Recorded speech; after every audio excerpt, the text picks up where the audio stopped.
Hi, this is Erica Slayton, Wallach and Volk Mortgage, and I'm bringing to you another series with the frequently asked questions from a professional that's related to buying a home. So today I have with me Russel Jungmann, and he's with BPG Inspections, and we'll make sure that you have his contact information down below the video as well, so that you need to reach out to him, get an inspection done on your new home.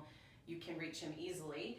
But I actually drafted a couple of questions for you, and so I'm hoping that you're able to answer these so that it kind of sheds some light on the inspection process, because there's a lot of confusion generally between an inspection and an appraisal. I get that all the time. So the first thing that I wanted to ask you was, because the inspection, by the way, everyone, is done prior to the appraisal. I like to reinforce that, because there's no reason in spending money with you and then going and spending money with an appraiser. So how long does the average inspection actually take to get done? I would say it takes anywhere between 1.5 and 3 hours, and it's really dependent on the condition of the home. You know, a brand new construction home that's ready to be moved into is going to go a lot more smoothly than a 95-year-old pier and beam home. You know, it really is dependent on the condition of the house. But as I always tell my buyers and agents, about 2 hours. Okay, that's a good average number. Yeah.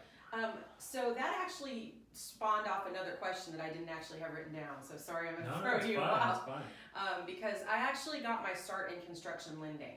So that brings me to another question, and that is, when you actually have a new home, many people think you don't need an inspection.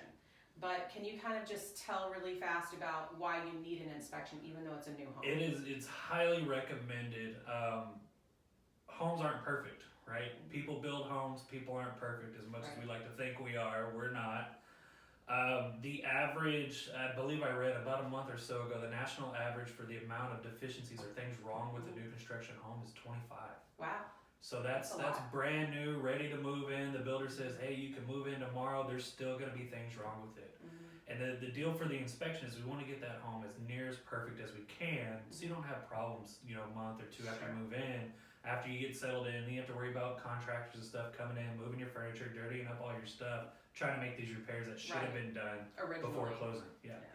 And I'm not a huge fan, by the way, of IOUs after closing, whether it be a new construction or whether it be an existing sale. I'm not a big fan of saying, hey, you can fix it later.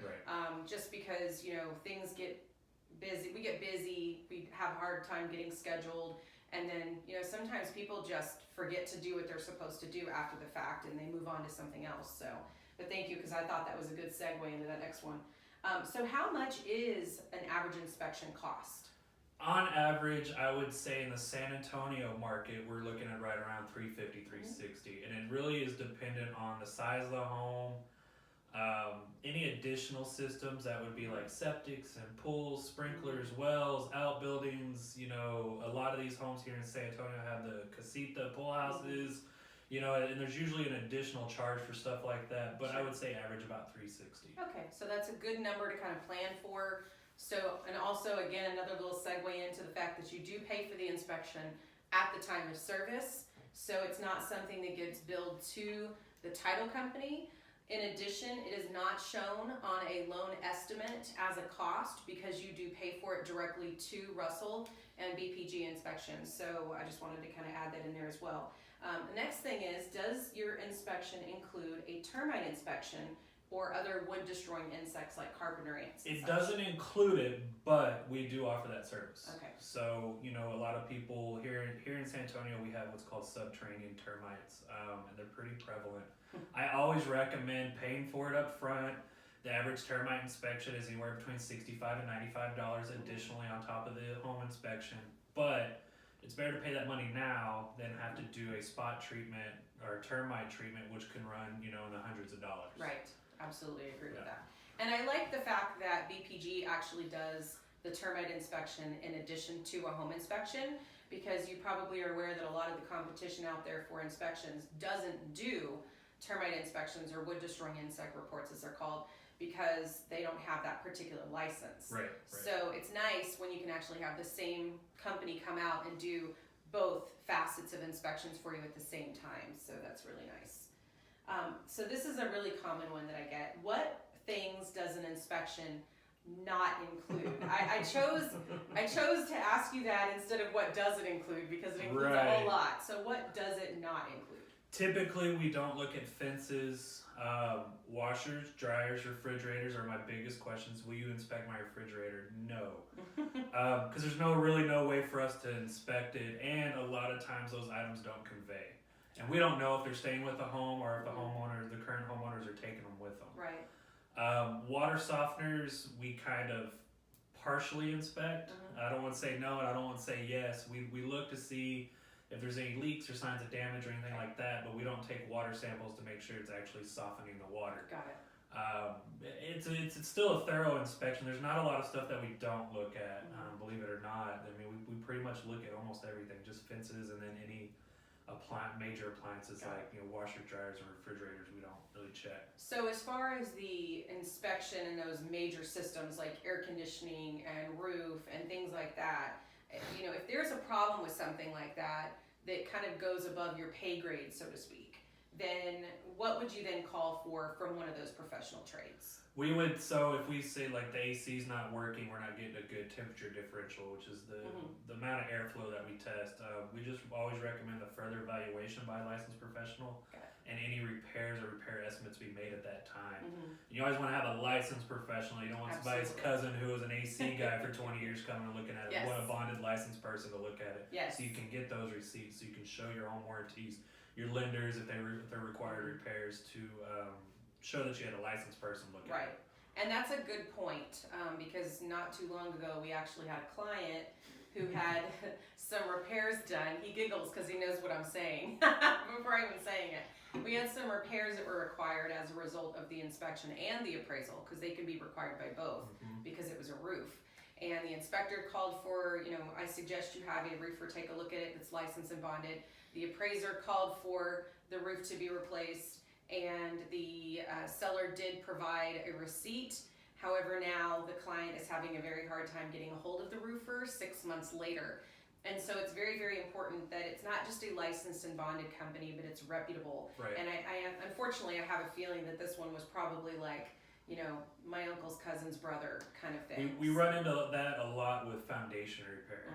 Make sure the foundation, if you have to have foundation repairs, make sure the company's been around for a while. They're not going anywhere. Got it. There's a lot of fly-by-night foundation companies. I've done a lot of inspections where they're like, oh yeah, such and such ABC Foundations or whoever it was did our repair, but they're out of business. And that happens a lot. Yes, so now their warranty, their transferable foundation warranty, doesn't really exist anymore. Yeah, because there's not a warranty if the company's not in business. So. Right. So definitely want to make sure that the company that's doing the repairs or inspections or whatnot are actually reputable. So that's a good point. So how long after you see the house is the report ready? Because obviously I've seen these reports, even though I don't normally keep them in my loan file, but they're really big. So how long after you inspect are these reports ready to go for them to view? So the state standard TREC tells us that the inspector is supposed to have the report to the client within 3 business days. Okay. At BPG, we pride ourselves on same-day reporting. Nice. So let's say, I have an 11:30 inspection, I finish by 1 or 2, I'm hoping to have that inspection report you by 3:30, 4 o'clock. Wow. I try and do it usually within about 2 hours of the end of my inspection. For a multitude of reasons. One, we want to get those repair amendments out. 2, it's a crazy hot market here right now. And short option periods. I'm doing a lot of inspections that are 3, 4, and 5 day options, and you don't have time to wait 3 days, especially if you do the inspection on day 3 of the option. Well, then you're out of your option period before you even get the report. That's true. So we try and do same day. Yeah, well, that's really great because it also saves me time. It's really not advisable for us to order the appraisal, as I mentioned earlier, before the inspection's done. And so the more time that I can have to order the appraisal, the better off the timeline is for closing is. So I rely on your inspection to then know that I have the green light to order my appraisal. Everything's connected. Everything is connected. Literally everything in the real estate business. How about the buyer or the realtor being present at the inspection? How do you feel about that? I prefer it. Great. There's a lot of inspectors that don't. They kind of want to be the lone wolf and do it on their own. This is the biggest purchase you're going to make, so why not be there? Why not understand what's going on with the house you're looking at, whether it's new construction, a rehab home, I prefer everybody being there. The agent doesn't really need to be there, but at least the buyer, absolutely. Mm-hmm. Because you can read something on the report, but seeing it in person can be two different things. We have to write up things specifically on the report that may be a little confusing to read, but if you've already shown it to you in person, once you see it, you can understand it. Yeah. That's a really, really good point, because if I was just reading black and white versus actually being there and actually walking through the house with you, that would mean a lot more. Of course, I'd be like sitting there probably videotaping you and taking notes. And most people are visual people, so it's better to see it up front and then read about it later. That's true. That's a good point. So what happens after the inspection? Because this does come up from time to time as well. The buyer's closed on the home, they've got their keys, they're obviously moving in, and then something major breaks. Is there like a warranty on the inspection? How does that work? So we have a 90-day guarantee at BPG that says that if we miss something major and it's because of the inspection and you didn't break it moving in or something crazy, that we will cover up to, I believe it's $2,500 of the cost of that repair. Oh wow, that's impressive. Yeah, and so far we haven't, I think here in San Antonio, we're now 27 inspectors, we've only had to enact that warranty twice. That's in the past really, 4 years. really good track since we've record. been here. Yeah, so that means you're inspecting very thoroughly. We try and be super thorough so that doesn't happen, so we know you're getting a good product. It's like buying a car and taking it to your mechanic before you buy it to have it looked at. Right. Kind of the same thing. That's a great analogy too, because if you buy a car that's not new, especially, you want to do that too. But anything else that you would like to address about inspections? Any kind of frequently asked questions that you get asked a lot that you want to go ahead and stick into the video for us? It's usually just, concerns. Always come to the inspection with a list of concerns you have for the home. Whatever that may be. There are no dumb questions during an inspection. Believe me, I've been asked it all. At least I feel like. So just always be prepared. Come to the inspection with a list of concerns, issues, questions, whatever it may be. Now's the time to get those out, to get them answered, and to know that I'm available, 7 days a week, 365 days a year. You can call me before, during, or after the inspection. That's not good, Russell. I always have my phone on me. I may not be inspecting, but you can text me. I usually try and return phone calls within an hour. Text is usually a little bit quicker. Sure, for all of us, by the way. But I understand it's a stressful process. If I do an inspection on Friday and you have questions on Sunday, don't hesitate. Text or call me. I'm available. If I don't answer, it's probably because I'm doing something. But I'll get right back to you as soon as I can. Yeah, the only reason why we in the real estate business are not answering our phone at that time is because we're right in the middle of a loan application or an inspection. Right. It could be that he's actually literally like up on the roof or in the attic. So kind of hard to answer the phone. That couldn't have happened at the better time. Right. So thank you so much for being here, because this is great information. Obviously, it's really important to know kind of the steps along the way as you're getting home financing and buying a home. And, I wanted to kind of make sure that everybody understood what an inspection really is, kind of just checking everything out, like you said, before you actually, close and move in. But more importantly, getting it done as soon as possible after you contract, because of the timing. What I recommend is if the agent says, hey, we're under contract, it's executed, call that same day or immediately the morning after. Let's get the inspection done day 1, day 2 of the option. Right. Because you want to have as much time during that option period to negotiate for those repairs. And if a re-inspection needs to be done, we're still within that option period. Right. And remember, they have a schedule to keep too, so it's not a matter of just the inspection period too, but you got to have a schedule so that you can get on the books. So like a doctor's office or something. So. But thank you again, Russell. Very appreciate, again, a call. I appreciate the time very much. Russell Jungmann with BPG Inspections. And I'm going to have to read his phone number off of here because I don't know it by heart. So it's 512 area code 738-0047. And again, your contact information will be down below the video in the description of the video. So please don't hesitate. Call Russell if you have questions. And then there is an 800 number actually to get scheduled. So we'll put that down there as well.